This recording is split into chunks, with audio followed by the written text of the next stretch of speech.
Waterson kini menjadi malapetaka yang menghancurkan bumi. Planet-planet yang menghalangi jalannya meleleh, makhluk-makhluk berubah menjadi ketiadaan. Semua materi hancur. Tidak seorang pun tahu apa yang terjadi pada Waterson. Setelah pria ini menjadi gila, kekuatannya meroket dengan mengguncang bumi. Bahkan Spark takut padanya dan bergegas pergi.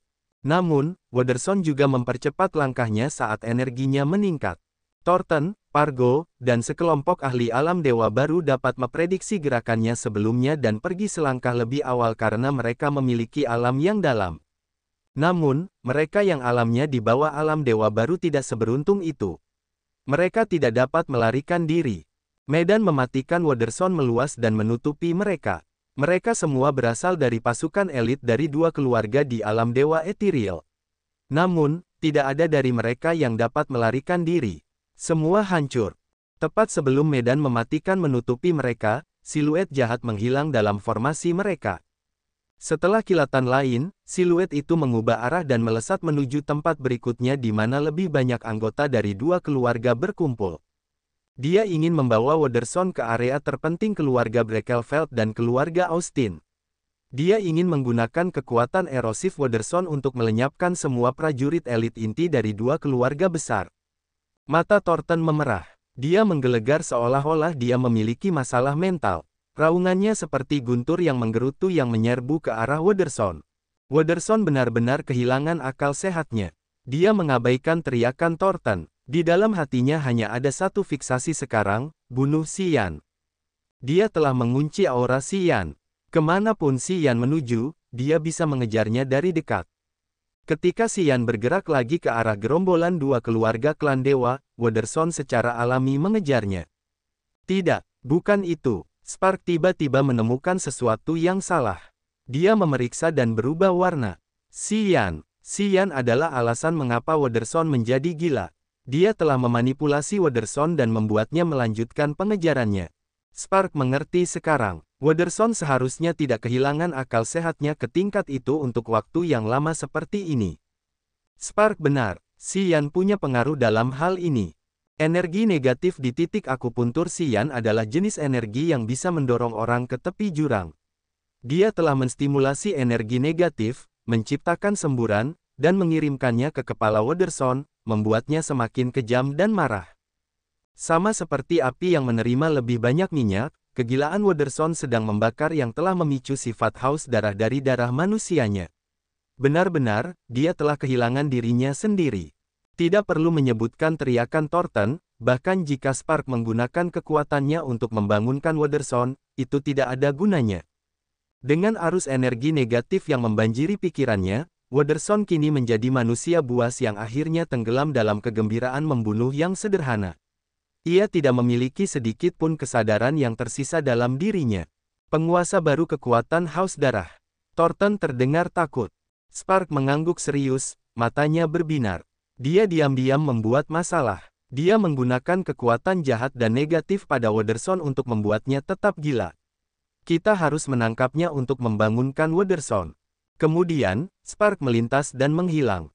Thornton dan Pargo saling berpandangan. Api kemarahan meledak di mata mereka. Mereka mendesak altar jiwa dan menyerang Xian. Anehnya, Xian berada di tempat penting tempat sebagian besar anggota kedua keluarga berkumpul. Pasukan utama untuk menyerang area bintang hujan api kali ini bermarkas di sana. Sebelum Thornton dan Pargo tiba, mereka telah mengirim pesan kepada pasukan mereka dan meminta mereka untuk bubar guna menghindari medan perang mematikan Waterson. Mereka tidak mampu menanggung lebih banyak kerugian. Sebuah bayangan muncul di antara kapal perang raksasa klan dewa. Seberkas kesadaran jiwa dilepaskan. Sinar kesadaran jiwa ini digunakan untuk melacak Waterson dan juga menjadi petunjuk bagi Waterson untuk mengikuti Xian. Namun, begitu Xian melepaskan kesadaran jiwanya, dia terkejut karena dia bisa merasakan bahaya yang tak terlihat. Dia sedikit mengubah raut wajahnya, mendengus, dan menyentuh alisnya. Tanda darah di dahinya berubah menjadi cahaya darah terang yang saling terkait. Tak lama kemudian, lautan darah yang mendidih muncul. Awalnya, lautan darah menempati area yang sangat kecil. Setelah sekejap mata, lautan darah itu meluas tanpa henti dan menutupi banyak kapal perang di area ini.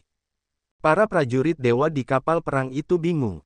Kemudian, para prajurit alam rendah kehilangan kendali atas pikiran mereka. Energi jiwa yang aneh dan jahat diam-diam meresap ke dalam laut kesadaran mereka. Dalam sepersekian detik, para prajurit klan dewa meraung dan bergemuruh dengan marah. Mata mereka sekarang hanya memiliki keinginan untuk membunuh. Laut jiwa darah membutuhkan banyak upaya dan energi untuk digunakan. Itu membutuhkan darah musuh dan kekuatan dewa pengguna. Bagaimanapun, setelah menerobos ke langit kedua alam dewa yang baru mulai dan mengumpulkan sejumlah besar energi ke titik akupunturnya, Xian dapat langsung menggunakan segel jiwa sebagai panduan dan kekuatan dewa sebagai sumber energi untuk menggunakan kemampuan ini. Pada saat yang sama, laut jiwa darah yang baru saja diciptakannya menjadi lebih lebar dan lebih mengerikan. Energi negatif yang mandek di titik akupuntur Xian semuanya telah mengalir ke laut jiwa darah dan mendidihkannya, membuatnya seperti mulut berdarah raksasa yang akan menelan dan mengunyah makhluk apapun. Begitu lautan darah muncul, sebagian besar prajurit klan dewa runtuh secara mental, mereka mulai saling menyerang. Sementara pikirannya berkelebat, perisai berdarah itu telah berubah menjadi baju besinya yang indah dan menyatu sempurna dengan tubuh iblis abadinya. Dia mencengkeram pedang berdarah di tangannya dan menebas. Mata yang meneteskan darah pada pedang itu terbuka. Aura kejam dan jahat langsung melesat keluar darinya. Ledakan, ledakan, ledakan. Pedang berdarah itu bergoyang di tangannya dan menunjuk ke suatu arah. Darah meledak dan menimbulkan tsunami di lautan darah. Sungai surgawi yang cemerlang berubah menjadi aliran murni yang melesat maju dari area yang sangat jauh. Penatua Spark menunggangi aliran itu dan berteriak dengan keras. "Beraninya kau!" Cahaya dingin dan sedingin es melesat keluar dari incipient extend-nya dan berubah menjadi 6 ular es yang tampak luar biasa seolah-olah terbuat dari bintang-bintang di langit. Ular-ular besar itu sebening kristal dengan mulut besar bertaring. Mereka begitu hidup dan nyata dengan aura kehidupan Spark. 6 ular raksasa itu datang dari 6 arah dengan momentum yang luar biasa. Mereka ingin mengunyah Xian. Xian mengangkat kepalanya, wajahnya dingin dan tak berperasaan. Dia mencibir, "Kau bisa melukaiku dengan parah atau bahkan membunuhku di Tsunami Star. Tapi sekarang, kau tidak punya kemampuan itu lagi." Pedang berdarah di tangannya melayang keluar. Mata pada pedang itu bergoyang keluar dari badan pedang tak lama kemudian. Mereka melayang di atas lautan darah. Daging mulai tumbuh di sekitar mata dan menjadi Demogorgon kuno yang mengerikan dan jahat. Demogorgon kuno itu setinggi gunung. Mereka memiliki penampilan yang menakutkan dengan pedang di punggung mereka seperti dua sayap atau tanduk melengkung di kepala mereka. Meskipun mereka tampak berbeda, aura mereka begitu hebat sehingga seolah-olah mereka bisa menghancurkan seluruh dunia. Dari Tsunami Star, dia telah melarikan diri ke celah angkasa dengan roh cincin, di mana ia mengajarinya cara menggunakan kemampuan pedang berdarah dan perisai. Hari ini, di langit kedua alam dewa yang baru lahir, dia telah mengumpulkan begitu banyak energi ke dalam tubuhnya dan memahami kekuatan melahap Upanishad. Dia berada dalam kondisi primanya. Pada saat ini, dia tidak takut pada Spark. Kecuali jika itu adalah ahli alam abadi yang sebenarnya, Xian yakin tidak ada yang bisa membunuhnya sekarang. Para Demogorgon kuno yang kuat dan jahat melepaskan aura jahat yang tak berujung. Mereka meraung tanpa suara dan membidik ke-6 ular transparan itu. Para Demogorgon kuno langsung mencabik dan bergulat dengan ular-ular dari incipient extend milik Spark. Mereka telah mengaduk-aduk seluruh area. Hebatnya, para Demogorgon tidak terlihat lebih lemah. Justru sebaliknya, kekuatan mereka masih meningkat. "Bunuh dia!" Spark berteriak dengan marah. Tombak emas panjang turun dari langit dengan kekuatan logam tajam yang dapat menghancurkan apapun. Seperti sambaran petir emas, tombak itu menusuk tepat ke Glabella Xian. Hampir pada saat yang sama, batu-batu menumpuk di bawah kaki Xian. Pargo muncul dengan aneh di atas batu-batu itu. Ia menunjuk jarinya dan ratusan gunung menjorok keluar dari asteroid besar sebesar bintang kehidupan, menabrak Xian. Mereka memang ingin menghancurkan tulang-tulangnya. Itu adalah kemampuan luar biasa dari kekuatan bumi Upanishad yang disebut asteroid berduri. Pargo dapat menggunakan meteorit yang ada di mana-mana di kosmos untuk menyerang. Dengan kekuatan bumi Upanishad yang istimewa ini, ia bahkan dapat menghancurkan seluruh planet. Jika asteroid berduri itu menghantam bintang kehidupan, ia dapat meledakkan bintang kehidupan itu seluruhnya. Karena mereka takut Xian akan mengusir Wonderson ke sini sekali lagi, para kepala keluarga Breckelfeld dan keluarga Austin telah melancarkan serangan mematikan tepat ketika mereka baru saja tiba.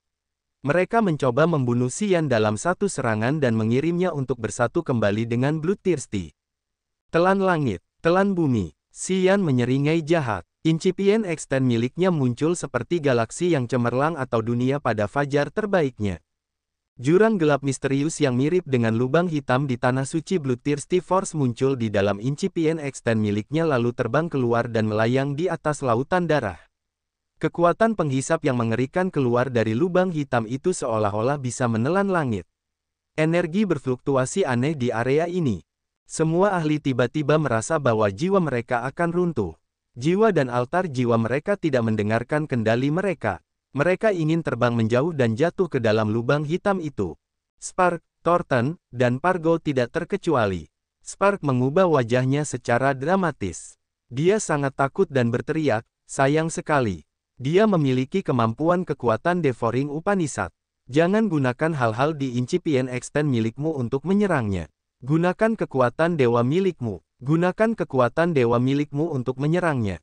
10.000 tahun yang lalu, Spark adalah seorang prajurit luar biasa dari klan dewa. Dia pernah melihat Bloodthirsty, jadi dia tahu betapa mengerikan dan jahatnya para Demogorgon itu. Dia tahu betapa licik dan mematikannya kekuatan Devouring Upanishad. Melihat kemampuan supernatural yang disebut Swallow the Sky and Earth, dia terguncang seolah-olah dia bisa melihat kekuatan iblis agung itu sekali lagi yang telah menjulang tinggi di langit dan melindungi semua cahaya bintang di alam semesta. Jiwa Thornton dan Pargo menggigil saat mendengarnya. Mereka memucat dan mengubah kekuatan Upanishad mereka. Mereka dengan tergesa-gesa menarik kembali kekuatan jiwa dan energi Incipient Extend mereka di Gold Spear dan Thorny Asteroid, dan menggantinya dengan lebih banyak kekuatan dewa untuk membombardir Xian. Xian mendengus. Tubuhnya yang berotot bergetar. Perisai berdarah itu telah menciptakan satu set baju besi alami di tubuhnya, tanda-tanda awan darah bermekaran seperti bunga dan menciptakan gambar-gambar seperti mulut berdarah di sekujur tubuhnya. Ledakan, ledakan, tombak dewa dan asteroid berduri menghantam tubuhnya dengan keras. Mulut di baju besinya terbuka dan menggigit tombak emas. Asteroid itu menerobos masuk dan membayanginya, tetapi tidak dapat membayangi seluruh lingkaran darah. Cahaya darah yang menyilaukan masih menyilaukan melalui celah-celah di antara lapisan batu. Itu sama menyilaukannya dengan penampilan tajam Xian hari ini. Spark, Thornton, dan Pargo bekerja sama satu sama lain untuk mendesak kekuatan Upanishad dan kekuatan dewa mereka untuk menyerang Xian, tetapi mereka tidak dapat menyembunyikan cahayanya. Ketiganya menjadi sangat terkejut. Mereka akhirnya menyadari bahwa meskipun Xian bukan Bloodthirsty, dia telah menjadi malapetaka tersembunyi terbesar bagi klan dewa setelah dia mewarisi kekuatan Upanishad milik Bloodthirsty. Aku khawatir orang ini di masa depan akan lebih menakutkan daripada Xuan He, Ming Hao, atau Frederick. Kita harus membunuhnya sekarang juga. Spark, Thornton, dan Pargo telah mengambil keputusan. Mereka harus berusaha sekuat tenaga untuk membunuh Xian dan membersihkan rintangan ini demi masa depan klan dewa. Saat mereka baru saja membuat keputusan, Xian, yang diserang asteroid, tiba-tiba menyemburkan energi yang mendominasi yang bahkan telah menghancurkan kehampaan. Hanya dalam sekejap mata, meteorit raksasa yang tak terhitung jumlahnya telah menjadi butiran debu yang berhamburan. Xian telah melarikan diri. Baju besi merah terang di tubuhnya memiliki cahaya yang bergerak. Awan darah seperti mulut terbuka bergerak di pelat dadanya seolah-olah dapat mengunyah orang dan menelan semuanya. Itu adalah formasi baju besi yang secara alami jahat yang dapat menyerap semua jenis energi dan menyerangnya. Energi tajam dari tombak Dewa Thornton dan asteroid semuanya ditelan. Itu telah memperkuat intimidasi Xian. Jika orang ini tidak terbunuh, klan kita tidak akan berkembang dengan damai. Wajah Spark dingin saat dia menyemburkan kristal es sebesar kuku jari. Meskipun sangat kecil, itu sangat dingin. Jika dilihat dari dekat, kristal itu berisi bintang yang tak terhitung jumlahnya di dalamnya yang membuatnya tampak seperti galaksi skala kecil yang membeku di dalam balok es. Itu tampak seperti formasi ajaib namun tidak dapat diprediksi. Kristal es kecil itu disebut serpihan giok es surgawi. Spark menemukannya di dalam bintang yang pecah saat dia berkeliaran di sekitar tepi domain laut kehampaan. Ada begitu banyak rumor dan legenda di alam semesta yang luas ini. Orang-orang mengatakan bahwa kosmos ini telah menyaksikan perubahan dari banyak era setelah miliaran tahun. Puluhan ribu tahun yang lalu, klan dewa, klan iblis abadi, suku monster surgawi, dan suku kegelapan kekaisaran telah menaklukkan alam semesta. Namun, jauh sebelum mereka, ada peradaban yang lebih misterius dan kuno. Karena mereka terlalu kuat dan karena perang mereka yang tak terkendali, banyak galaksi telah hancur dan menghilang ke dalam domain laut kehampaan. Rumor mengatakan bahwa dahulu kala, jumlah area bintang di alam semesta ini tidak terbatas. Masing-masing dari mereka seperti setetes air kecil di lautan yang tidak seorang pun dapat menamainya semua. Sayangnya, mereka secara bertahap meledak dan menghilang bersama para ahli. Saat ini, jumlah area bintang di era itu bahkan tidak mencapai 1/1000. Banyak makhluk tak terkalahkan dan senjata mereka yang luar biasa telah jatuh dan lenyap di Sea Domain of Nihility. Hanya para ahli Immortal Realm yang beruntung bisa menemukan sisa-sisa beberapa senjata di area itu. Spark telah mengumpulkan Celestial Ice Jade Flag ini di tepi luar Sea Domain of Nihility dan dia menganggapnya sangat berharga. Dia menduga bahwa potongan kecil giok ini pecah dari beberapa senjata para ahli kuno. Hingga saat ini, dia belum benar-benar mengendalikan giok itu. Untuk menjinakkannya, dia telah menghabiskan lebih dari 700 tahun untuk memobilisasinya sesuai keinginannya. Begitu dia muncul, kekosongan itu membeku dengan cepat. Blood Soul Sea milik Xian sekarang menjadi lautan darah beku. Thornton dan Pargo berubah warna karena ketakutan. Mereka melirik Spark dan mundur bersamaan. Pada saat yang sama, banyak Demogorgon yang dilepaskan Xian telah berubah menjadi potongan-potongan es ketika Celestial Ice Jade Flag muncul. Energi mereka lenyap bersama dengan energi negatif. Berdecit, berdecit, berdecit. Altar jiwa Xian berderit saat macet. Dia merasakan perasaan yang sangat tidak aman membanjiri dunia batinnya. Dia bahkan bisa merasakan pembuluh darahnya bergetar. Dia menatap batu giok kecil itu, wajahnya muram. Aura dari potongan batu giok kecil itu dapat menutupi seluruh area bintang hujan api dan mengubahnya dengan cepat. Hancurkan langit. Dia mendesis dan memaksa darah iblis untuk mengubah ruang. Dia merasakan semburat darah manis di ujung lidahnya. Dia kemudian menyemburkan darah iblis. Kekuatan dewa miliknya yang mandek terpicu dan terhubung dengan perubahan di ruang, mencoba merobek celah ruang. Tidak cukup. Wajah Spark menjadi gelap. Dia berteriak dan menembakkan seberkas kesadaran jiwa ke serpihan batu giok es surgawi itu. Tiba-tiba, riak cahaya meluas. Itu tampak seperti tangan besar yang menutupi seluruh langit dan mencegahnya terkoyak. Aku mengambil serpihan giok es surgawi ini dari domain laut kehampaan. Aku harus menghabiskan lebih dari 700 tahun untuk menjinakkannya. Dengan batu giok es ini, aku bahkan bisa melawan ahli alam abadi. Bagaimana kau akan menghentikanku sekarang? Spark bersikap dingin dan sombong. Seberkas jiwa muncul di batu giok itu yang tampak seperti anak kecil yang duduk di dalam batu giok itu. Tanpa diduga, dia telah menganggap serpihan giok es surgawi sebagai harta karun hidupnya dan memurnikannya dengan jiwa dan darahnya. Dengan begitu, dia berharap bisa melepaskan serangan terkuat dari senjata ini. Sangat sulit untuk memurnikan harta karun kehidupan. Namun, tidak banyak ahli yang bisa melakukannya. Begitu mereka berhasil, harta karun kehidupan itu akan terhubung langsung dengan kehidupan pemiliknya. Ketika harta karun itu pecah, dalam kasus yang paling beruntung, altar jiwa pemiliknya juga akan hancur total. Namun, dalam kebanyakan kasus, baik jiwa maupun tubuh pemiliknya hancur. Menghubungkan kehidupan seseorang dengan senjatanya bukanlah sesuatu yang bisa dipertaruhkan oleh orang biasa. Namun, jika seseorang ingin memurnikan harta karun kehidupan, barang itu harus sama berharganya dengan kehidupan pemiliknya. Celestial Ice Jade Flag milik Spark adalah harta karun kehidupannya. Itu telah terhubung langsung dengan kehidupannya. Hari ini, dia memutuskan untuk menggunakan hidupnya untuk melawan Xian karena intimidasi Xian. Dia khawatir keberadaan Xian hanya akan membawa bencana bagi rasnya. Swosh, swosh, swosh. Suara-suara muncul di kehampaan ketika ruang di sekitar Xian membeku. Pada saat ini, dia tidak dapat menggunakan kekuatan luar angkasa Upanishad untuk melarikan diri. Melihat cahaya dingin berkilauan pada harta karun kehidupan Spark saat terbang ke arahnya, Xian gemetar. Perasaan yang sangat tidak aman membanjiri dirinya. Dari potongan batu giok kecil itu, dia bisa merasakan energi yang luar biasa yang dapat menghancurkan altar jiwanya. Gambarkan asalnya. Pada saat kritis ini, Xian merenung dan kemudian mendesis. Dengan cepat, altar jiwanya yang lamban mulai berputar dengan gila.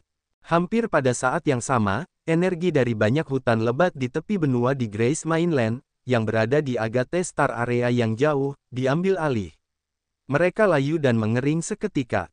Selain itu, gunung-gunung mulai runtuh dan gletser mencair. Semua itu karena perubahan besar energi bumi dan surga. Aliran energi yang sangat besar dari waktu purba yang tak terlupakan muncul dalam jiwa Xian. Swoosh! Pedang darah yang telah berubah menjadi hantu Demogorgon sekarang muncul kembali seperti baut merah darah di atas kepalanya. Sama seperti baut petir kecil, ia melesat cepat di dalam ruang kecil. Perisai berdarah di tubuh Xian juga hidup kembali. Awan darah bergoyang dan melepaskan banyak awan tebal dan ganas yang jatuh ke pedang berdarah itu. Pada saat yang sama, Xian telah mengirimkan kekuatan dewa, energi negatif, darah iblis, dan energi bintang ke pedang berdarah itu. Anehnya, pedang berdarah itu tidak membengkak. Pedang itu menyusut. Setelah menyerap sejumlah energi yang mengintimidasi, pedang itu menyusut menjadi seukuran tangan seperti pesawat ulang-alik terbang kecil. Mata yang tak terhitung jumlahnya pada pedang itu terbuka sekaligus, darah menetes dari sudut-sudutnya. Pedang itu tampak sangat jahat dan aneh. Maju, Xian menatap serpihan giok itu. Pedang darah kecil itu menghilang tiba-tiba. Bang! Terdengar suara dentingan yang renyah. Kekosongan itu kemudian hancur, dan potongan-potongan ruang yang rusak ditembaki secara besar-besaran. Hanya dalam sekejap mata, beberapa ratus kapal perang menghilang dan ribuan prajurit klan dewa dimusnahkan. Arus kacau cekungan ruang angkasa menyembur keluar dari kekosongan yang hancur, mengalir ke area bintang hujan api dan mencoba mengubahnya menjadi tidak ada. Itu adalah perubahan drastis yang diciptakan oleh dampak antara pedang darah dan serpihan batu giok. Setelah suara renyah, serpihan batu giok dan pedang berdarah bergerak seperti pesawat ulang-alik di arus ruang angkasa. Darah berdarah dari 7 lubang alami di wajah Xian. Dia tampak sangat menakutkan. Tubuh dan wajah Spark tidak berubah. Ketika serpihan batu giok es surgawi retak, altar jiwanya juga retak. Itu adalah luka jiwa yang serius. Pupil mata Spark juga retak seperti barang porselen yang dipukul dengan keras. Dia mencoba menekan rasa sakit yang mengerikan di altar jiwanya sambil berteriak, "Apa yang kau tunggu? Kita tidak membutuhkan Fury Rain Star Area lagi. Itu bisa menjadi tidak ada, tetapi orang ini harus mati. Jika dia hidup selama 1000 tahun lagi, dia akan menjadi Bloodthirsty lainnya." Kemudian, dia tidak bisa mengkhawatirkan lebih banyak hal dan dia segera melompat ke arus ruang angkasa yang kacau. Dia mengikuti kepekaan jiwanya untuk mencari Celestial Ice Jade Flag miliknya. Dia tampak tenang di permukaan tetapi dunia batinnya terbakar seperti terbakar. Namun, Celestial Ice Jade Flag memiliki retakan dan sekarang, itu diaduk-aduk di arus ruang angkasa yang bergejolak. Jika dia tidak dapat mengambilnya untuk memperbaiki retakan, bukan hanya wilayahnya akan berkurang tetapi altar jiwanya juga akan terpecah-pecah. Dia harus memanfaatkan setiap detik dan menit. Thornton dan Pargo bingung ketika mereka melihat kekosongan yang hancur dan badai berwarna-warni yang berseri-seri yang menghancurkan malapetaka di dalam arus ruang angkasa. Mereka sangat panik. Para ahli alam abadi yang terlibat dalam pertempuran sengit dapat menyebabkan runtuhnya seluruh area bintang dan membuatnya menghilang. Mereka tiba-tiba teringat apa yang pernah dikatakan pendahulu mereka. Mereka tidak pernah dapat memperkirakan bahwa Xian dan Spark dapat mencapai tingkat serangan para ahli alam abadi. Gelombang kejut dari dampak mereka telah meruntuhkan area bintang ini. Keduanya kemudian berubah warna karena ketakutan. Sambil bergemuruh, Spark melompat ke arus ruang angkasa yang bergejolak, yang telah membuat mereka semakin takut. Karena itu, mereka tidak berani mendengarkan perintah Spark untuk mengambil kesempatan dan membunuh Xian. Mereka sangat takut. Mereka tidak tahu bahwa kondisi Xian saat ini sangat tidak stabil sehingga mereka dapat menghancurkan jiwanya dengan satu serangan. Setelah ragu-ragu, mereka melayang diam dan memberi Xian kesempatan untuk pulih. Retak, retak. Retak. Kedengarannya seperti kristal besar yang hancur. Langit retak dan bumi terbelah. Segala sesuatu di area ini hancur. Banyak anggota klan dewa telah lenyap. Semuanya melaju begitu cepat. Matt Waterson belum menyerang tetapi dengan satu serangan kekuatan penuh dari Xian dan Spark, area bintang ini akan runtuh. Jika fenomena ini meluas, area bintang hujan api yang besar ini akan lenyap sama sekali di lautan bintang ini. Pada saat ini, Xian, ahli dengan kekuatan luar angkasa Upanishad di langit kedua alam dewa yang baru mulai, adalah satu-satunya yang dapat menstabilkan ruang di sini. Namun, kondisinya paling tidak stabil. Yang membuat orang lebih frustrasi adalah bahwa Waterson datang dengan kegilaannya untuk menuangkan lebih banyak minyak ke dalam api. Dia berteriak dan meraung, membawa medan magnet mematikannya yang menyerbu ke area paling kacau di tempat ini. Benua Iblis Kuno, Ming Hao, Xuan He, dan Frederick sedang mengamati cermin hampa, wajah mereka muram dan berat. Senjata ilahi Spark dan Xian telah menghantam dan menghancurkan kehampaan, menyebabkan arus ruang angkasa yang bergejolak mengalir ke area bintang hujan api. Dengan demikian, area bintang hujan api sekarang berada dalam situasi yang paling kacau. Secara bertahap akan menghilang ke dalam kehampaan. Itu adalah malapetaka yang tidak ingin dilihat oleh kekuatan Haus Darah dan Klan Dewa. Dia hanya memiliki langit kedua dari alam dewa yang baru mulai, tetapi dia dapat dengan kuat melawan Spark dan melukai jiwanya. Dia layak menjadi penerus tuan kita, Frederick mengangguk sedikit. Xuan He mengusap dagunya dan merenung, aku yakin dia tidak baik-baik saja sekarang. Meskipun dia menggunakan asal untuk memicu potensinya, perbedaan antara alam mereka terlalu besar. Lukanya seharusnya tidak kalah serius dari Spark. Namun, dia berhenti sejenak, suaranya geli. Thornton dan Pargo terkejut saat melihat serangannya. Mereka tidak memanfaatkan kesempatan ini sekalipun. Mereka memberinya waktu untuk pulih. Thornton dan Pargo tidak akan pernah bisa membayangkan seberapa cepat dia bisa pulih menggunakan kekuatan melahap Upanishad. Petik 2. Mereka hanyalah anak kecil di era sebelumnya, jadi mereka tidak tahu kekuatan magis guru kita Upanishad. Frederick tertawa aneh. Wilayah bintang hujan api sedang hancur. Tanpa kekuatan eksternal untuk menghentikannya, wilayah bintang hujan api akan menghilang dan bergabung dengan wilayah laut ketiadaan. Ming Hao meringis dan merenung.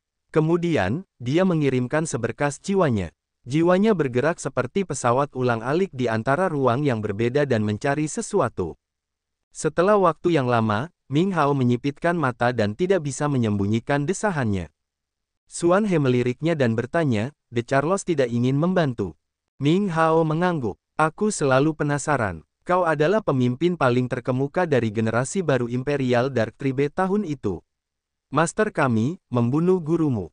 Kenapa kau bisa?" tanya Xuan He dengan nada skeptis.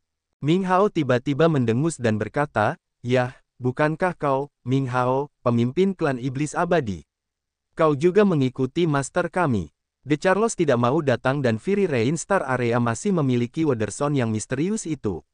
Itu benar-benar menyebalkan. Jika Xian tidak dapat menstabilkan area bintang yang kacau setelah 1 jam, aku akan pergi ke sana sendiri. Xuan He mengerutkan kening dan berbicara dengan tidak sabar. Kau ingin aku pergi, bukan? Ya, klonku tidak bisa pergi ke sana.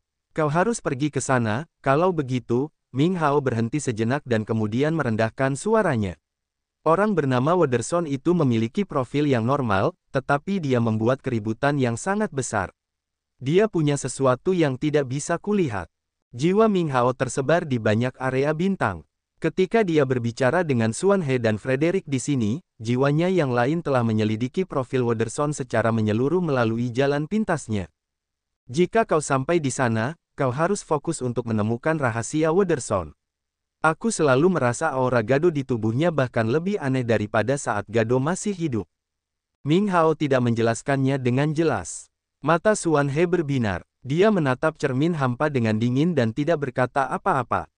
Pada saat ini, Xian tidak baik-baik saja. Dapat dikatakan bahwa dia dalam bahaya.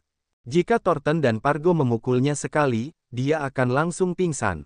Dia akan meledak sampai mati. Baik jiwa dan tubuhnya akan binasa pada saat yang sama.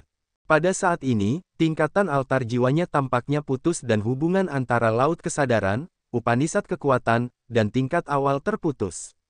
Jiwanya tidak dapat dikendalikan untuk dipertahankan. Bahkan ahli alam dewa awal yang normal dapat membunuhnya dengan mudah. Semua itu karena benturan dengan Celestial Ice Jade Flag milik Spark. Spark berada di alam abadi palsu dengan kekuatan dewa yang luar biasa dan terkompresi. Celestial Ice Jade Flag adalah harta karun kehidupan yang telah dikumpulkan dan dijinakkannya selama ratusan tahun dari si Domain of Nihility. Energi yang melimpah dalam serpihan giok kecil ini pasti dapat menghancurkan beberapa bintang kehidupan. Benturan yang dialaminya telah memengaruhi altar jiwanya dan meretakkan tingkatan. Xian beruntung karena Thornton dan Pargo begitu takut sehingga mereka tidak berani menyerangnya. Kalau tidak, dia pasti sudah mati. Titik-titik akupuntur di tubuhnya berputar dengan gila-gilaan. Energi yang dimurnikan sekarang menjadi energi misterius dan murni yang menyebar dari 720 titik akupuntur. Mereka menetes dan bergerak menuju laut kesadarannya. Dimulai dari laut kesadaran, retakan altar jiwanya diperbaiki dengan kecepatan tinggi. Jiwa Spark rusak parah, tetapi dia hanya bisa menahan rasa sakit dan melompat ke arus ruang angkasa yang kacau untuk mencari harta karun kehidupannya. Xian mendapat luka yang lebih parah tetapi dia dapat menggunakan kekuatan Devouring Power Upanishad untuk menstabilkan altar jiwanya menggunakan energi yang telah diubahnya. Dia dapat menyembuhkan kondisi tubuhnya dengan sangat cepat. "Wonderson, bangun, bangun!" teriak Thornton dengan suara menusuk telinga, wajahnya meringis dan tubuhnya bergetar tidak aman. Thornton dan Pargo bersama pasukan klan dewa. Pada saat ini, banyak prajurit dari keluarga mereka tenggelam dalam arus angkasa. Mereka binasa oleh gelombang kejut dari benturan antara Xian dan Spark. Area lautan bintang ini runtuh sedikit demi sedikit seperti pecahan kaca. Kapal perang yang tersisa dari klan dewa mundur untuk menyelamatkan diri ketika mereka mendengar teriakan Thornton. Energi dari kristal ilahi dirangsang ke tingkat maksimum. Mereka tampak seperti hujan meteor yang menjauh. Kapal perang yang membawa para prajurit dewa membutuhkan lebih banyak waktu untuk pergi dan ketika Wonderson datang, dia datang dengan kehancuran. Medan mautnya mempercepat kecepatan runtuhnya lautan bintang. Itu akan membunuh lebih banyak prajurit yang tidak bisa berlari cukup cepat. Thornton berteriak lagi. Sayang sekali baginya, Wonderson sama sekali tidak memperhatikannya dan meluncur dengan kecepatan yang lebih cepat. Gunakan daun dewa pemadam yang brutal. Pargo bergemuruh, cepat. Thornton mengerutkan kening dalam-dalam. Matanya berbinar dengan cahaya aneh. Dia menatap Xian di kejauhan dan Wonderson yang datang sebelum ragu-ragu. Nasib kita dapat diubah bahkan jika daun dewa pemadam yang brutal dapat membunuh Xian. Wonderson yang gila itu akan menghancurkan seluruh area bintang hujan api. Prajurit kita dan kita akan terbunuh dengan cepat. Hadapi dia. Selama dia tidak datang ke sini, kita masih memiliki kesempatan untuk membalikkan keadaan. Xian tidak akan pernah bisa menyingkirkan pengejaran klan dewa kita nanti. Pargo melolong. Akhirnya, Thornton tidak ragu lagi. Senjata yang telah dituangkan energi magis oleh Komite Tetua telah berubah menjadi cahaya emas yang terbang ke arah Wonderson. Daun emas kecil itu terbang keluar dan segera berubah menjadi tirai cahaya emas besar yang diukir dengan jutaan simbol kompleks dan magis dan berbaris dalam formasi. Ada banyak simbol seperti pembuluh darah kecil di dalam tubuh manusia. Ada begitu banyak dan memang misterius. Pada saat ini, semuanya tampak hidup kembali. Jutaan simbol misterius melepaskan energi pada saat yang sama. Aliran kekuatan yang mendidih seperti lautan mekar dari tirai cahaya emas itu. Seperti pilar cahaya emas yang dapat menembus kubah biru langit, pilar itu melesat langsung ke Wonderson. Jutaan simbol di tirai cahaya itu mulai bergerak dan meledak sekaligus. Gemuruh, gemuruh, gemuruh. Gelombang emas yang tak terhitung jumlahnya menyerbu ke arah Wonderson, masing-masing membawa jutaan gelombang kejut dengan energi serangan tak terbatas. Wonderson yang gila datang dengan medan mematikannya ditambah dengan aura Gado yang dapat mengikis apapun di dunia ini. Setelah gelombang emas menyerangnya, medannya tidak dapat berbuat apa-apa. Energi yang dahsyat meledak di dalam gulungan gelombang emas itu membombardirnya dan menghantam tubuhnya. Dia terus-menerus kejang-kejang seolah-olah dia tersengat listrik. Ledakan, dada Wonderson membengkak. Tubuhnya terpukul ke belakang saat dia mendorong dirinya sendiri ke jurang perangkap kematian. Dia tidak bisa mempertaruhkan nyawanya untuk bergerak maju untuk menghentikan Thornton, Pargo, atau mendekati Xian. Senjata hebat yang disebut daun dewa pembasmi brutal milik klan dewa benar-benar menakutkan. Akhirnya, mereka menghentikan kebrutalan Waterson dan mendorongnya ke jurang gelap di mana tidak seorang pun bisa melihatnya. Tepat pada saat ini, Xian yang masih berada di tempatnya di dalam arus ruang angkasa yang kacau tiba-tiba menghilang di depan Thornton dan Pargo. Galaksi di depan Thornton dan Pargo tampak seperti selembar kain yang robek dan robekannya meluas. Itu adalah proses menghilangnya area bintang. Arus ruang angkasa yang bergejolak membanjiri area itu. Hembusan angin yang dapat menghanyutkan jiwa muncul bersama dengan kekuatan tajam lainnya yang bahkan dapat merobek tubuh para ahli alam dewa yang baru lahir. Bergerak menuju wilayah laut. Kita harus kembali ke bintang leluhur kita. Thornton dan Pargo berteriak serak. Kapal perang klan dewa yang tersisa tidak peduli untuk menyerang tanah bintang heksagonal lagi. Mereka mengubah arah dan dengan gila terbang menuju wilayah laut area bintang hujan api. Mereka ingin kembali ke wilayah bintang dewa kuno melalui lorong angkasa. Pada saat yang sama, para prajurit wilayah bintang hujan api yang bersembunyi di tanah bintang heksagonal juga melihat perubahan kiamat. Mereka berteriak putus asa dan terbang keluar dari tanah bintang heksagonal, berlari menuju wilayah laut. Di dalam cekungan angkasa yang kacau, arus cepat dan ganas yang tak terhitung jumlahnya dengan cahaya yang tidak diketahui bergulung dan meledak seperti air terjun ganas yang memercik kemana-mana. Xian melayang diam di dalam cahaya aneh. Titik-titik akupunkturnya dengan gila-gilaan menyerap energi. Hanya para ahli dengan pencapaian tinggi dalam kekuatan luar angkasa Upanishad yang dapat bergerak bebas di tempat berbahaya seperti ini. Dengan demikian, setengah dari prajurit dewa yang tenggelam dalam arus angkasa terbunuh. Xian secara tidak sadar menyerap energi mereka dan mengubahnya menjadi energi murni untuk menyembuhkan altar jiwanya. Tak lama kemudian, aliran energi baru mengalir ke altar jiwanya. Begitulah cara altar jiwanya yang retak disembuhkan. Kesadaran jiwa Xian bergerak. Dia menyeringai jahat dan meninggalkan arus angkasa yang mendidih. Dia muncul kembali di area paling kacau di Fiery Rain Star Area. Dia menyentuh dahinya dan incipient extend pun muncul. Sungai bintang bergoyang dan mengalir keluar dari incipient extend miliknya dan membawa kemampuan spasial di dalamnya. Seperti tangan dewa yang tak terhitung jumlahnya, mereka mulai menghaluskan dan menyembuhkan robekan besar di kehampaan. Wajahnya terfokus dan dia menyipitkan mata. Dia menunjukkan semua pencapaiannya selama bertahun-tahun dalam kekuatan luar angkasa Upanishad untuk memperbaiki area ini. Itu adalah penelusuran mendalam kembali ke asal mula kekuatan luar angkasa Upanishad. Kesadaran jiwanya bergerak seperti pesawat ulang-alik yang menyatukan robekan-robekan itu. Itu sangat luar biasa. Galaksi cemerlangnya seperti galaksi incipient extend sekarang menjadi alam semesta kecil dengan banyak bintang kecil yang aneh. Kelihatannya ruang di antara bintang-bintang itu mengecil.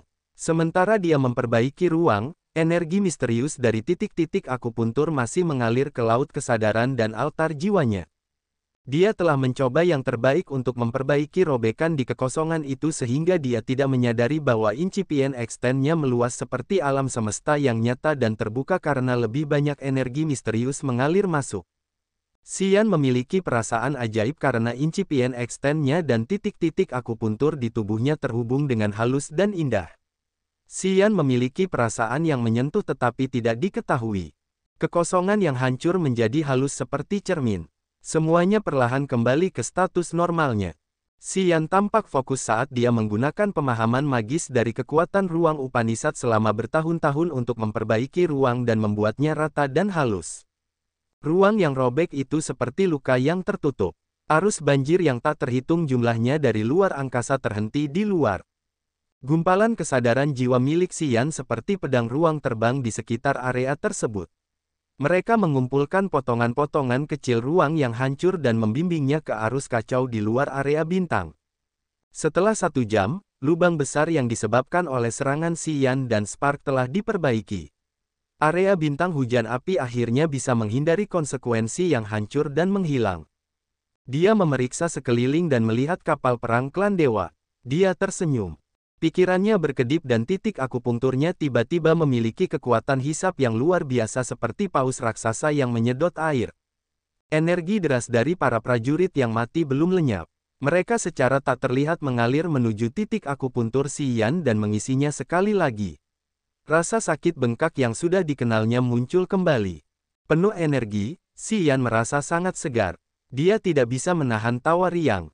Apakah ini benar-benar lucu? Suara aneh Wonderson muncul. Tubuhnya yang kasar melesat keluar dari jurang yang dalam. Dia mencapai Si Yan hanya dalam sekejap mata. Jelas, dia tidak datang dengan niat baik. Pada saat ini, para penyintas klan dewa berlari dengan liar menuju wilayah laut.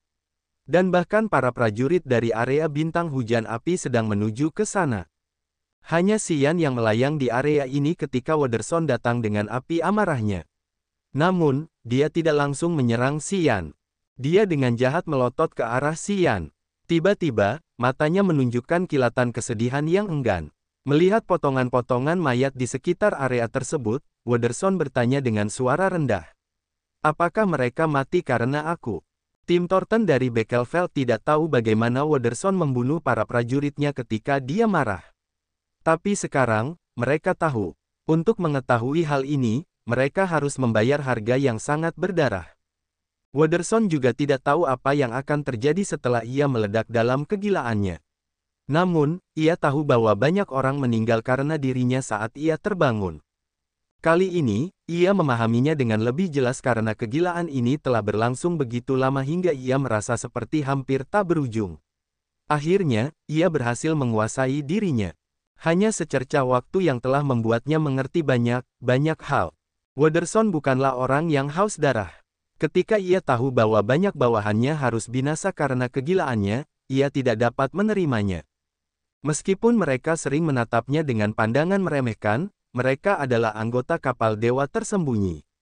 Mereka telah bersamanya selama bertahun-tahun. Kurang lebih, dia masih memiliki perasaan terhadap mereka. Tidak, orang-orang itu mati karena kalian sebagian besar berada dalam perangkap kematian di dalam jurang. Mereka menyumbang sekitar 1/4 dari total kematian. Si Yan mengerutkan kening dan berkata dengan tenang. 1/4 lainnya mati karena benturan antara Spark dan aku. Kami menyebabkan ledakan spasial dan mengarahkan arus ruang angkasa yang kacau ke sini. Beberapa dari mereka meledak hingga mati sementara yang lain tenggelam dalam arus ruang angkasa yang bergolak. Itu kau, Wonderson meraung seperti binatang buas yang terluka. Aku tahu itu kau. Kau masuk ke dalam kepalaku seperti roh mimpi buruk. Kau telah memompa hasrat membunuh ke dalam kepalaku dan membuatku tidak dapat mengendalikan diri. Kau telah memicu energi jahat di tubuhku. Itu karena kau. Semua karena kau. Karena kau, para prajuritku terbunuh. Wonderson meraung dan bergemuruh. Aura jahat meledak dari matanya seperti nyala api. Dia tampak seperti akan jatuh ke dalam kegilaan sekali lagi. Benar, aku melakukan semua itu. Si Yan tidak menyangkal ini dan terkekeh. Saat berbicara, seberkas kesadaran jiwanya melesat keluar seperti sinar listrik. Kesadaran jiwanya terbang menuju wilayah laut area bintang hujan berapi-api. Itu menembus lapisan penghalang ruang angkasa. Setelah sekejap, itu bisa melintasi miliaran mil. Blood Devil berdiri di atas kapal perang dan fokus pada cakrawala gelap di depan. Dia sangat gelisah. Dia ingin masuk ke wilayah laut secepat mungkin. Dia menganggap bahwa area bintang hujan berapi-api akan segera hancur. Itu akan segera terhapus dari lautan bintang yang luas ini. Jika mereka tidak bisa pergi sebelum area bintang itu musnah, dia dan bala bantuan dari area bintang Agate akan lenyap menjadi abu sama sekali. Dia tidak akan pernah bisa menerima ini. Tiba-tiba, seberkas kesadaran jiwa yang familiar datang kepadanya. Dia merasakan aura Si Yan di sini. Blood Devil terkejut. Dia segera menangkapnya. Aliran kesadaran jiwa itu masuk ke laut kesadarannya tanpa perlawanan dan mengiriminya sebuah pesan. Bingung selama beberapa detik, Blood Devil tertawa keras. Dia tidak peduli dengan prajurit luar biasa lainnya yang berdiri di sampingnya dan berteriak, "Berhenti! Kalian semua, kembalilah ke tanah bintang heksagonal. Situasinya sudah berakhir. Semuanya baik-baik saja sekarang." Pada saat yang sama, ke arah tanah bintang heksagonal, Si Yan memasang wajah serius sambil menatap Wonderson yang hendak meledak lagi. Tiba-tiba, dia bertanya, "Apakah kau percaya aku bisa membunuhmu sekarang?" Wonderson hendak tenggelam ke dalam dunianya yang gila lagi, tetapi dia berteriak ketika mendengar Si Yan. Kau tidak bisa membunuhku. Energi erosifmu dapat mengikis ruang, planet, dan segalanya, tetapi tidak berpengaruh padaku karena aku dapat menelannya secara langsung. Kekuatan Upanishad ini berasal dari Gado. Gado adalah salah satu dari Cortege of Eight dan kekuatan Upanishad yang kudapatkan berasal dari Guru Gado. Xian mendengus lalu melanjutkan, kau seharusnya tidak berpikir bahwa pertemuan baik yang membantumu dengan warisan Gado sudah cukup untuk menghancurkan seluruh dunia ini. Kau baru saja berada di langit kedua alam dewa yang baru lahir. Bahkan jika kau menggunakan semua energimu, kau tetap tidak akan bisa bergerak di bawah kekuatan Devouring Upanishad yang kuwarisi dari Bloodthirsty karena kekuatan Upanishad milikku adalah musuh bebuyutan kekuatan Upanishad milikmu. Watterson tampak bingung, matanya kabur. Gado, siapa Gado? Aku tidak mengenalnya. Aku tidak tahu apa yang kau bicarakan. Xian mengerutkan kening dan menatapnya, matanya seperti pedang yang menusuk jantung Watterson. Setelah beberapa saat, dia juga merasa skeptis karena dia mendapati bahwa Watterson tidak berbohong. Pria berdarah Men ini tidak pandai membuat rencana licik. Giliran Xian yang menjadi bingung. Kau tidak tahu bahwa energi pengikis di tubuhmu berasal dari Gado, anggota pengiringku. Kau tidak tahu apa-apa tentang itu. Tidak, aku tidak tahu, gumam Watterson, dan aku tidak ingin tahu itu. Ledakan, medan kekuatan aneh keluar dari tinju Watterson dengan sedikit kekuatan pengikis. Namun, itu tidak seberapa dibandingkan dengan saat dia kehilangan akal sehatnya. Ketika Watterson dalam kondisi normalnya, dia hanyalah seorang ahli di langit kedua alam dewa yang baru mulai. Dia tidak bisa melepaskan kejahatan di hatinya ketika dia normal sehingga dia tidak bisa mendesak kekuatan pengikis bumi dari Gado. Serangan semacam ini bukanlah ancaman bagi Xian. Dia mengerutkan kening, mendesis kurung, dan mengangkat tangannya ke medan kekuatan itu. Tanpa diduga, medan magnet itu tidak dapat menahannya. Xian membuka mulutnya dan menyemburkan seberkas cahaya bintang, yang kemudian jatuh ke medan mematikan milik Watterson. Titik-titik cahaya bintang yang tak terhitung jumlahnya dikirim ke segala arah. Watterson segera menemukan bahwa energi yang telah dia tuangkan ke medan mematikan itu terkuras oleh cahaya bintang. Xian tidak berani menggunakan energi negatif karena dia takut itu dapat merangsang Watterson lagi. Watterson yang gila itu puluhan kali lebih brutal dari biasanya. Xian akan mengalami sakit kepala yang hebat jika dia membuat Watterson kehilangan akal sehatnya. Karena itu, dia harus mengendalikan energinya dengan hati-hati. Kamu membunuh begitu banyak prajurit keluarga Breckelfeld di kapal dewa tersembunyi. Thornton dan Pargo melihatnya dengan mata kepala mereka sendiri.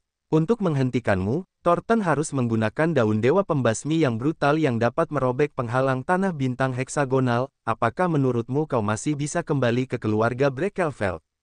Apakah menurutmu Thornton akan menerimamu? Kata-kata Xian bagaikan anak panah yang menusuk hati Watterson dengan dingin. Rasa sakit menjalar di hati Watterson. Matanya menunjukkan perasaan tidak amannya. Dia tidak takut Thornton dan Pargo akan membalasnya, tetapi dia takut keluarga Breckelfeld akan menghancurkan bintang kehidupan tempat suku manusia tinggal. Itu juga alasan mengapa dia tahu bahwa keluarga Breckelfeld telah memandang rendah dirinya tetapi dia tetap harus tunduk pada Thornton.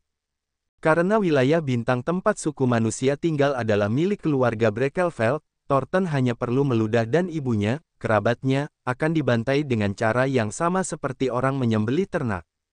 Dia tidak dapat menghentikannya dan dia tidak memiliki kekuatan untuk menghentikannya. Jadi, dia harus berusaha sekuat tenaga dan mengorbankan hidupnya untuk Thornton dengan harapan Thornton akan mempertimbangkan kesetiaannya dan meninggalkan saudara-saudari manusia dalam damai. Hari ini, mendengarkan penjelasan Xian yang gamblang dan kejam, hatinya menjadi dingin dan jiwanya dipenuhi rasa takut. Pikiran untuk membalas dendam pada Xian memudar dari benaknya. Dia hanya ingin kembali ke tempat kelahirannya untuk membawa orang-orang yang dicintainya keluar dari sana. Dia ingin melarikan diri dari pembunuhan yang akan dilakukan oleh klan dewa. Karena dia telah mengikuti Thornton selama bertahun-tahun, dia tahu betapa kejam dan berdarah dinginnya Thornton. Dia yakin bahwa ketika tangan Thornton bebas, dia akan membantai tanah airnya. Watterson terdiam untuk waktu yang lama. Dia menatap Xian dengan tajam lalu berlari menuju wilayah laut. Dia ingin berlari ke tanah airnya secepat mungkin. Dia telah bertekad untuk melindungi rumahnya dan sedang mencari cara agar orang-orang yang dicintainya bisa hidup. Mata Xian berbinar aneh. Dia hanya melihat Wonderson pergi dan tidak melakukan apapun. Xian yakin bahwa Wonderson tidak dapat mengejar Thornton dan Pargo.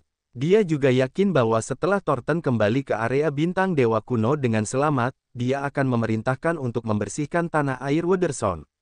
Xian tahu Thornton akan melakukan sesuatu untuk melampiaskan amarahnya atas kegagalan terburuk ini. Wonderson telah datang ke area bintang hujan api melalui saluran klan dewa. Jika dia tidak bodoh, ketika dia ingin kembali ke kampung halamannya, dia akan menggunakan saluran di bintang tsunami. Dia tidak akan pernah melewati klan dewa. Tetapi jika dia mengambil rute ini, dia akan kembali terlambat karena membutuhkan lebih banyak waktu. Pada saat dia sampai di rumah, kampung halamannya sudah hancur. Orang-orang akan mati di mana-mana. Dalam situasi putus asa seperti itu, dia akan meledak dengan gila lagi. Itu yang diharapkan Xian, meskipun Wonderson dan Gado seharusnya memiliki hubungan dekat. Selain itu, Xian bisa merasakan kekuatan jahat lain dari tubuh Wonderson. Kekuatan semacam itu terasa seperti aura Bloodthirsty. Saat Xian menyimpan sisa-sisa Bloodthirsty, dia punya waktu untuk mempelajarinya. Aura sisa-sisa itu entah bagaimana mirip dengan Wonderson. Tokoh seperti Wonderson bisa menjadi senjata jahat untuk menghadapi klan dewa. Jika dia menggunakannya dengan baik, itu bisa menjadi bantuan besar bagi Bloodthirsty Force. Namun, premisnya adalah dia harus membuat Wonderson membenci klan dewa dan mengirimkan api amarahnya kepada klan dewa. Dia percaya bahwa Thornton akan segera membantunya mencapai tujuan ini. Yang perlu dia lakukan adalah membimbing Wonderson dengan baik dan membuatnya berjalan ke sisinya. Wonderson telah menyerahkan segalanya dan berlari menuju wilayah laut. Dalam hatinya, ibu dan sukunya lebih berharga daripada mengambil nyawa Xian. Xian sedikit bergoyang dan menghilang dari area ini. Tak lama kemudian, ia mendarat di tanah bintang heksagonal dan berdiri di luar bintang sudut hitam, markas besar Serikat Pembela Dewa. Tanah di bintang sudut hitam berwarna hitam legam. Permukaan planet ini memiliki banyak kolam, danau, dan jurang gelap dengan gas alam beracun. Jelas, kondisi di sini sangat keras sehingga orang biasa tidak dapat bertahan hidup di sini. Namun, energi bumi dan surga di bintang ini sangat kental dengan banyak produk alam berharga seperti batu hitam atau biji dan berbagai jenis flora. Semuanya sangat berharga. Semakin banyak gas beracun yang dimilikinya, semakin langka dan berharga produk danau dan jurang beracun itu. Itulah alasan mengapa bintang sudut hitam mendapatkan lebih banyak kasih sayang dari para pejuang alam tinggi di area bintang hujan api. Banyak klan besar di area bintang ini telah memilih planet ini untuk membangun markas mereka. Xian berdiri di atas gunung besar di Black Angle Star dan memandangi istana-istana megah nan mewah di sekitarnya. Tiba-tiba, dia menyipitkan mata lalu duduk bersila, menghadap lautan bintang yang gelap dan misterius. Di bawahnya terdapat daratan luas Black Angle Star dengan banyak danau dan hewan-hewan beracun. Perlahan, dia menutup matanya. Kesadaran jiwanya memeriksa tubuhnya saat dia menjelajahi titik-titik akupuntur. Pada saat ini, energi berlimpah yang diambil dari titik-titik akupunkturnya disaring dan dimurnikan oleh pusaran. Tak lama kemudian, energi murni yang misterius itu diproduksi dan dia dapat menggunakannya secara langsung atau memurnikan tubuhnya. Setelah dia mencapai langit kedua alam dewa yang baru mulai, kecepatan penyaringan titik-titik akupunkturnya telah meningkat. Karena dia telah memperluas ruangan di sana, kecepatan pemurniannya menjadi jauh lebih cepat. Setelah beberapa saat, Xian menemukan sejumlah besar energi aneh memancar keluar dari titik-titik akupuntur. Energi misterius semacam ini bergerak dan memenuhi tubuh dan dagingnya, menggunakan metode aneh untuk memadamkan seluruh tubuhnya. Dia punya firasat bahwa energi misterius semacam ini bisa membuat tubuhnya berevolusi terus-menerus.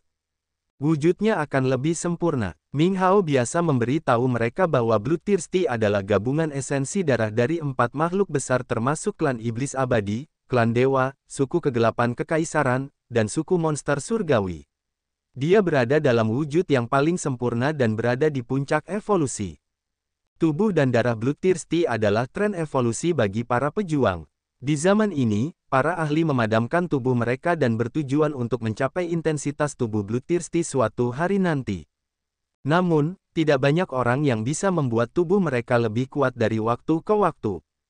Hanya setelah menerobos ke alam baru, mereka dapat menggunakan energi bumi dan surga atau kristal ilahi dengan perubahan besar dan tiba-tiba dari kekuatan dewa untuk memurnikan tubuh mereka di lain waktu.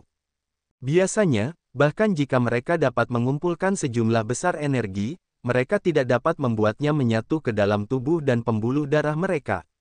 Bagaimanapun, Xian menemukan bahwa ketika energi misterius itu keluar dari titik akupuntur, sebagian kecilnya menghilang di sepanjang jalan yang mengalir melalui tubuhnya. Dia tahu kemana perginya. Itu bersembunyi di tulang, pembuluh darah, dan bahkan darah Xian untuk mengubahnya secara diam-diam dan halus. Itu membuatnya mendekati bentuk yang sempurna dan bentuk prajurit yang paling diinginkan. Tiba-tiba, Xian berpikir bahwa mungkin tubuh asal Bloodthirsty tidak sempurna. Dia telah menggunakan kekuatan Devouring Upanishad untuk perlahan-lahan memelihara dan membangunnya sedikit demi sedikit sampai dia membuatnya sempurna. Pikiran ini menggerakkannya. Xian lebih menghargai momen ini. Dia mencoba mengarahkan energi misterius yang bergerak melalui seluruh tubuhnya. Bagaimanapun, energi yang dihasilkan oleh titik akupunkturnya terlalu banyak. Itu melebihi daya tahan tulang, pembuluh darah, dan darahnya. Dengan demikian, energi dalam tubuhnya sekarang membuatnya bersinar seperti bola energi. Setiap prajurit dapat melihat fluktuasi energi magis dari bola ini. Ketika dia telah mengumpulkan energi ke tingkat tertentu, dia merasa bahwa tubuhnya akan meledak lagi. Pada saat ini, dia merasakan aura Blood Devil. Merenungkan sejenak, dia mengeluarkan teriakan rendah dan kumpulan cahaya melesat keluar dari tubuhnya, menuju ke suatu daerah yang jauh. Begitu Blood Devil, Katu, dan Benny kembali ke Hexagonal Starland, tanda darah di dahi mereka bersinar. Mereka sangat gembira. Aliran energi yang dilepaskan Xian membanjiri bawahan Bloodthirsty Force yang telah mengolah salah satu dari 8 kekuatan besar Upanishad. Lebih banyak kapal perang datang dan berlabuh di Black Angle Star di Hexagonal Starland. Yunnan dari God Defending Union merasa senang setelah mereka selamat dari kalpa besar. Sebelumnya, dia merasa skeptis karena dia takut Blood Devil akan membawa mereka ke cekungan ruang angkasa yang kacau tempat para prajurit Fury Rain Star Area akan dikuburkan bersama-sama. Zaduo, seorang ahli yang mengolah kekuatan ruang angkasa Upanishad dari Paviliun Alat dan Ramuan, telah menegaskan bahwa simpul ruang angkasa telah pulih, jika tidak, dia tidak akan pernah berani untuk kembali. Hari ini, Yunnan membawa Yusan, Xiaoen, dan para pemimpin God Defending Union ke kapal perang dan kembali ke Hexagonal Starland. Mereka menemukan begitu banyak mayat para prajurit klan dewa dan kehampaan tampak seolah-olah tidak terjadi apa-apa. Mereka tidak dapat menahan tawa dan bersorak, mengucapkan selamat atas kemenangan yang tidak dapat dijelaskan ini. Sampai sekarang, mereka tidak tahu mengapa klan dewa mundur atau mengapa ada begitu banyak prajurit yang tewas di sini. Mereka juga tidak tahu mengapa lubang spasial yang mematikan itu muncul. Namun, mereka tahu bahwa keluarga Breckelfeld dan keluarga Austin dari klan dewa harus berlarian ke wilayah laut seolah-olah api membakar pantat mereka. Mereka buru-buru kembali ke area bintang dewa kuno. Mereka tahu ancaman yang menggantung di atas kepala mereka akhirnya terangkat. Semua itu karena Xian yang datang tiba-tiba. Pada saat ini, Yunnan tidak ragu tentang master baru Bloodthirsty Force. Dia tahu kapasitasnya sekarang. Setiap prajurit dari area bintang hujan api bersikap hormat saat menyebut Xian. Para ahli berkumpul di gunung terbesar di bintang sudut hitam. Blood Devil dan yang lainnya berkumpul di dekat Xian untuk menerima energi yang dianugerahkannya kepada mereka. Blood Devil sekarang memiliki kepompong darah yang menyelimutinya. Energi kehidupan melesat keluar darinya dengan cemerlang. Benny dan Katuo juga gemetar, wajah mereka memerah. Ketiganya adalah prajurit yang sangat diperhatikan Xian. Mereka menerima sebagian besar energinya.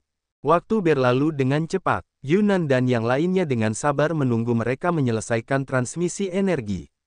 Mereka menunggu jembatan putar kematian dan kehidupan selesai. Xia Xinyan, Feng Han, dan Lin Xin juga berada di gunung. Mereka sangat terkejut ketika melihat teknik eksklusif untuk memisahkan energi dari kekuatan haus darah. Ziyao juga ada di sana. Dia mengenakan gaun ungu muda yang memamerkan tubuhnya yang elegan dan seksi seperti bunga lilac yang indah. Para pemuda cahaya ilahi menganggapnya sebagai kekasih impian mereka. Ketika dia berada di Fiery Rain Star Area, banyak orang telah mencoba yang terbaik untuk mendapatkan perhatiannya dengan harapan dia akan memberi mereka sedikit perhatian. Di antara kerumunan, Xiao diam-diam memperhatikan Xian mengirimkan energinya. Matanya yang cerah berbinar dan mengirimkan riak cahaya. Nona Xiao, bisakah saya berbicara dengan Anda sebentar? Seorang prajurit yang tampan dan elegan dari Fiery Rain Star Area mendatanginya dan berkata dengan rendah hati. Saya sangat menghargai bala bantuan Nona Xiao ke wilayah bintang kita. Jika Anda tidak keberatan, saya dapat mengajak Anda berkeliling untuk melihat beberapa pemandangan menakjubkan di wilayah bintang hujan api kita. Bolehkah saya mendapatkan hak istimewa itu? Pemuda ini adalah putra tunggal dari salah satu wakil hegemon klan dewa. Dia adalah salah satu bintang baru yang bersinar di wilayah bintang hujan api. Dengan basis kultivasi alam dewa langit ketiga dan latar belakang yang besar, dia pikir dia cocok untuk Xiao. Dia selalu berusaha sebaik mungkin untuk mendapatkan kasih sayang darinya. Kemudian, riak cahaya di mata cerah Xiao sedikit bergetar. Dia berseri-seri dan dengan lembut mengangkat satu jari sambil menunjuk ke arah Xian. Wajahnya memerah ketika dia berkata, dia adalah priaku. Apakah kamu masih ingin berkencan denganku? Pemuda itu kebingungan. Dia memaksakan senyum, membungkuk padanya, lalu berkata dengan tulus, maaf. Kalau kamu sudah menyebutkan hubunganmu dengannya sebelumnya, aku tidak akan mengatakan lebih banyak hal kepadamu. Dia lalu menatap Xian, wajahnya penuh hormat dan kagum. Namun, dia tidak memiliki sedikit pun rasa cemburu. Karena Xian datang ke sini untuk menyelamatkan wilayah bintangnya, yang juga menyelamatkannya dari kehidupan yang diasingkan, keluarganya masih memiliki kejayaan dan anggota keluarganya aman. Melihat pemuda itu mundur dengan hormat, Xiao tersenyum dan menatap Xian, wajahnya puas. Mungkin, kalau kamu bisa bersama pria itu, kamu akan lebih bahagia. Tiba-tiba, sesosok tubuh cantik datang kepadanya dan berkata kepadanya dengan suara rendah seperti desahan. Xiao terkejut. Lalu, dia tersenyum alami, kenapa kamu berkata begitu? Xia Xinyan mengenakan gaun sutra hijau tipis. Dia sama memesona seperti anggrek yang murni dan mulia. Namun, wajahnya yang cantik memiliki secercah kesedihan. Karena bajingan itu terus berkeliaran.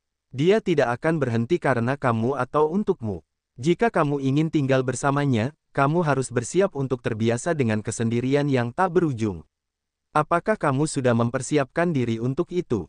Dia mengamati Xiao. Xiao tersenyum lembut, tentu saja, aku sudah mempersiapkan diri. Ketika pertama kali bertemu dengannya, aku sudah tahu dia bukan orang biasa. Dia akan terbang tinggi seperti layang-layang yang diterbangkan angin suatu hari nanti. Tapi aku tidak pernah menyangka dia bisa mencapai ketinggian seperti itu. Tahun itu, ketika kami datang ke Agate Star Area dari Raging Flame Star Area, aku sudah memutuskan. Aku tidak mengubah apapun sejak saat itu. Berhenti sejenak, dia tersenyum lagi, apakah kamu pernah menyesal? Xia Xinyan menggelengkan kepalanya, matanya yang menawan menatap Xian. Dia bernapas, ketika kita berada di tanah air kita, aku telah berjanji padanya satu hal. Dan aku tidak akan pernah mengubah kata-kataku. Aku mengagumimu, kata Xiao tiba-tiba. Xia Xinyan terkejut, untuk apa? Kau dan dia, cukup baik. Aku bisa melihatnya. Tapi aku belum. Pipi Xiao memerah. Matanya yang indah memancarkan cahaya yang mempesona karena dia tidak bisa menyelesaikannya. Xia Xinyan tersenyum indah, mendengus, lalu memarahi. Bajingan itu punya banyak pikiran jahat. Kurasa kau bisa menangkapnya dengan mudah. Kuharap dia bisa mengambil inisiatif. Xiao tampak sedikit murung dan mendesah. Baiklah, kalau begitu kau harus menunggu sampai dia punya waktu luang. Saat ini, dia sangat sibuk dan, dia akan sangat sibuk di masa depan juga. Kau masih punya waktu untuk bersiap. Tunggu saja dia. Xia Xinyan mengerucutkan bibirnya, suaranya masam. Dia tampak tidak puas karena Xian tidak pernah punya waktu luang dengan jadwal pertarungannya yang padat. Aku tahu kau mendukungku. Kenapa? Bukankah kau seharusnya berusaha sekuat tenaga untuk mengakhiri ini? Kita ini wanita, tapi kau terdengar begitu murah hati. Apa yang ada dalam pikiranmu? Xiao tercengang. Dia tidak bisa bertahan karena dia dan Xia Xinyan sering bersaing tanpa kesepakatan. Mereka tidak akur seperti yang terlihat. Hari ini, Xia Xinyan tiba-tiba berubah sikap. Ziyao merasa bingung. Dia bertanya-tanya mengapa Xia Xinyan berubah pikiran seperti itu. Aku tidak bisa menggendongnya sendiri. Mungkin, denganmu, kita bisa membuatnya tenang, Xia Xinyan mendesah lemah.